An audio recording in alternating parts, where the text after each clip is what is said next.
You should know your husband and that woman have a daughter together now. That's what my mother-in-law said to me, right there in the bread aisle of the Loblaws on Danforth, like she was telling me the price of milk had gone up. I was 31, holding a loaf of multigrain in one hand and a basket with eggs and oat milk in the other, and for a second I genuinely thought I'd misheard her over the sound of the freezer compressors humming behind us. But no. There she was, my ex-mother-in-law, Diane, standing in her good wool coat, with her chin tilted up the way she always did when she thought she had the upper hand, waiting to see my face crumble. It had been 14 months since Marcus and I signed the separation agreement at a mediator's office on Bloor Street. 14 months since I'd packed up 6 years of marriage into the back of a U-Haul and moved into a one-bedroom near the beaches, because it was the only thing I could afford on my own after the lawyers took their cut. I hadn't seen Diane since the day I dropped off the last of Marcus's things at her house, because apparently after the divorce he'd moved back in with his parents for a while, which honestly should have told me everything I needed to know about him from the start. "Sorry, did you say something?" I asked. Even though I'd heard her perfectly fine, I just needed the extra few seconds. I said, Diane repeated slower this time, the way you'd explain something to a child. "Marcus and Priya have a baby girl. Born in March.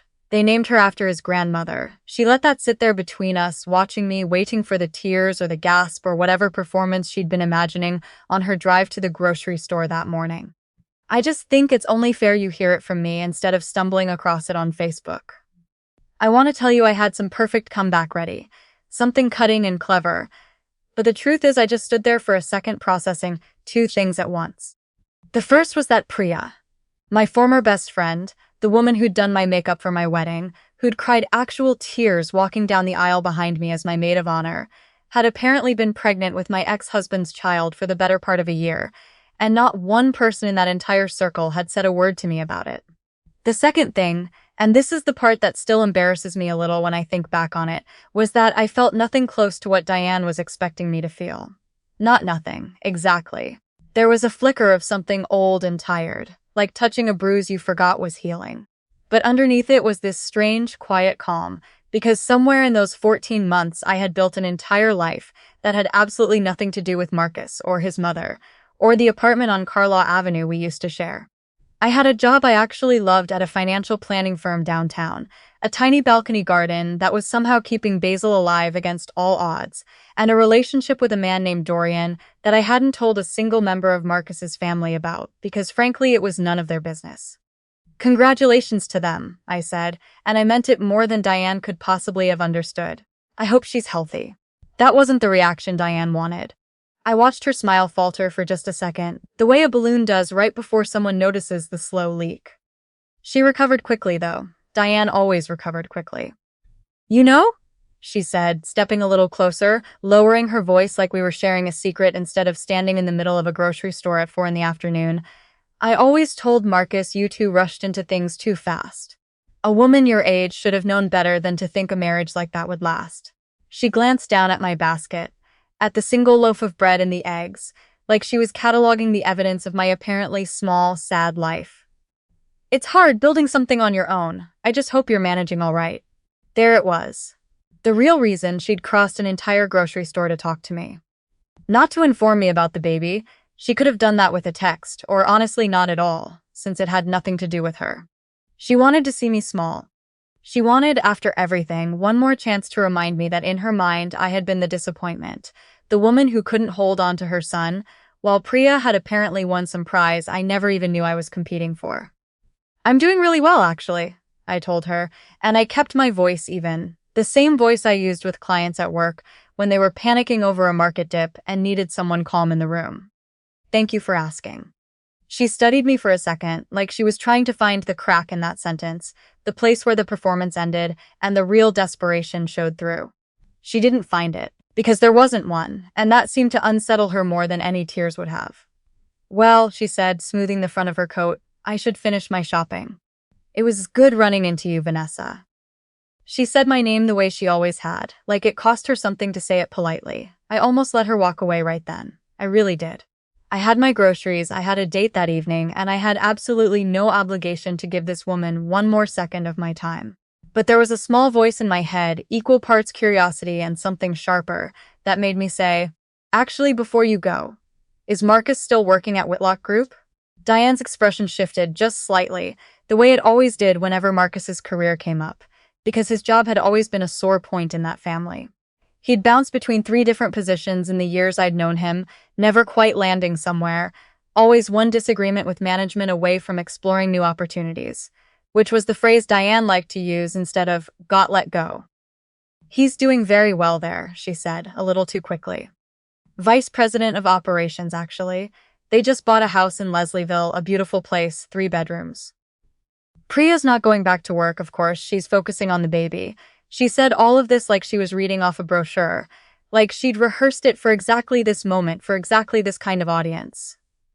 That's great, I said, and I let it go at that, because honestly it didn't matter to me anymore whether Marcus had a corner office or was selling phone plans at a kiosk in the Eaton Center. I had asked mostly out of habit, the old reflex of someone who used to track his moods and his job stability, the way other people check the weather.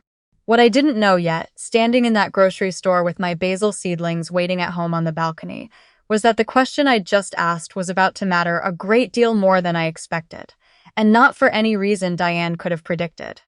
I finished my shopping in a kind of fog, the way you do after a conversation that rattles something loose in you even when you think you've handled it fine.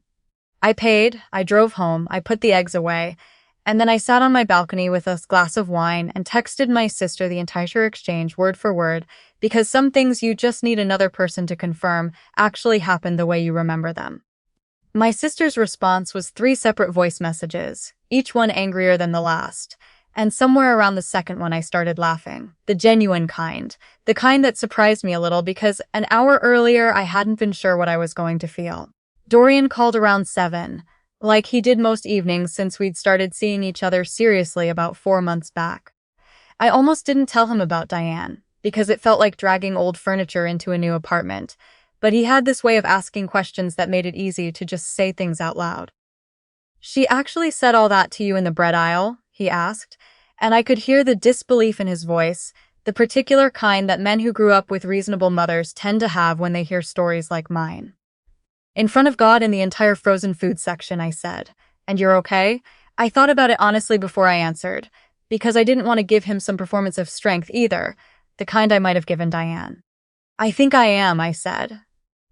"I think the version of me that would have fallen apart over this doesn't really exist anymore." He was quiet for a second, and then he said, "I have a work thing on Thursday downtown, kind of a boring finance dinner. Would you come with me? I think it's time some people met you properly. I should explain something about Dorian, because it matters for what happens next." We'd met at a mutual friend's engagement party the previous winter, and what I knew about him at the time was simple. He worked in investments somewhere downtown. He had an easy way of listening that made you feel like the only person in a crowded room, and he never once in 4 months of dating tried to impress me with his job title or his salary, which after Marcus felt like drinking water after years of soda. I knew he worked for some kind of investment firm. I did not know in any real detail what that firm actually did, or who its clients were, because frankly it had never come up in a way that mattered, and I'd never thought to push. That changes on Thursday. The dinner was at a restaurant on King Street West, the kind of place with low lighting and a wine list longer than the menu, full of people in tailored blazers, having quiet, important-sounding conversations. Dorian introduced me around the table, his hand resting lightly at the small of my back, in a way that felt natural rather than performed, and I shook hands with people whose names I mostly forgot within a minute of hearing them. The way you do at these things. About 20 minutes in, while we were still waiting on appetizers, Dorian's phone buzzed against the table, and he glanced at it with the kind of frown that told me it was actually important, not just a notification he could ignore. "Sorry," he said to the table generally. "I need to take this, it's about the Whitlock file." He stepped away toward the front of the restaurant, phone pressed to his ear, and I didn't think much of it. Companies have names. People take calls about files. It happens. He came back about 5 minutes later, sliding into the seat beside me with an expression I hadn't seen on him before, something careful and a little tense underneath the easy charm. "Everything all right?" I asked, low enough that it stayed between us. "Work stuff," he said. "We've been doing a compliance review on one of our portfolio companies, Whitlock Group. Turns out their VP of operations has been approving vendor payments to a numbered company that, as far as anyone can tell, doesn't actually exist. Shell company, basically. Money's been moving out for almost a year. I felt my stomach do something strange, a slow, cold drop, because I knew that name. Of course I knew that name. I had said it out loud myself, less than 48 hours earlier, standing in a grocery store, asking Diane a casual question I'd had no idea would matter at all. Whitlock Group, I repeated, keeping my voice as flat as I could manage. Your firm has money in Whitlock Group? We hold a significant stake, yeah. Why? He looked at me properly then, and I watched something shift behind his eyes. The recalibration of a man realizing the conversation he thought was background noise had just become very personal to the woman sitting next to him. My ex-husband is the VP of operations there, I said. Dorian went still in a way I hadn't seen from him before. Marcus, he said slowly, like he was placing a piece into something. Marcus Whitfield. That's your ex. You know his name? I know it from the file, he said. I didn't put it together. There's a lot of Marcuses in this city. He exhaled, rubbing a hand over his jaw, and for a moment neither of us said anything while the noise of the restaurant carried on around us, the clinking of glasses, the low hum of other people's untroubled conversations. Vanessa, I need to ask you something, and I need you to be honest with me. Did you know about this? Did anyone tell you anything about Whitlock's finances before tonight? No, I said immediately, and I meant it with everything in me. Because the idea that anyone might think I'd somehow engineered this, that I'd dated a man for 4 months as some kind of long con against my ex-husband's company, was almost funny if it wasn't so unsettling. Dorian, I didn't even know what your firm was called until you mentioned Whitlock just now. I haven't talked to Marcus in over a year. I ran into his mother 2 days ago by accident and she told me about a baby. That's it. That's everything I know. He searched my face for a second, and whatever he found there seemed to settle something in him, because his shoulders dropped slightly and he reached for my hand under the table. I believe you, he said. I just had to ask. This is going to get messy, and I needed to know you weren't standing anywhere near the middle of it. How messy? I asked. The kind where there's a board meeting tomorrow morning, and by tomorrow afternoon, your ex-husband probably won't have a job anymore, he said quietly. We're talking about flagging it to the OSC if the internal numbers hold up. Securities regulators don't move fast, but when they do move, it isn't quiet. I sat there for a moment letting that settle. The strange vertigo of hearing that the man across the dinner table from a year ago, the one whose mother had just stood in a grocery store telling me how well he was doing, how he'd bought a beautiful house in Leslieville, was about to lose everything because of decisions that apparently had nothing to do with me at all. I thought about Priya, about the baby with his grandmother's name, about the mortgage on a 3-bedroom house that was presumably resting on a salary that might not exist by the end of the week. I didn't feel the satisfaction I might have expected. I'd be lying if I said there wasn't some small, quiet part of me that thought about karma, about the universe having a sense of timing I never could have planned myself. But mostly what I felt was a kind of distance, like watching weather happen over a city I used to live in. Are you going to be okay finishing the firm's investigation with me sitting right here?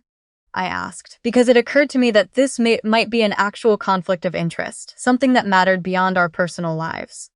I'm not on the compliance team, I'm just briefed on the file because of fund exposure, he said.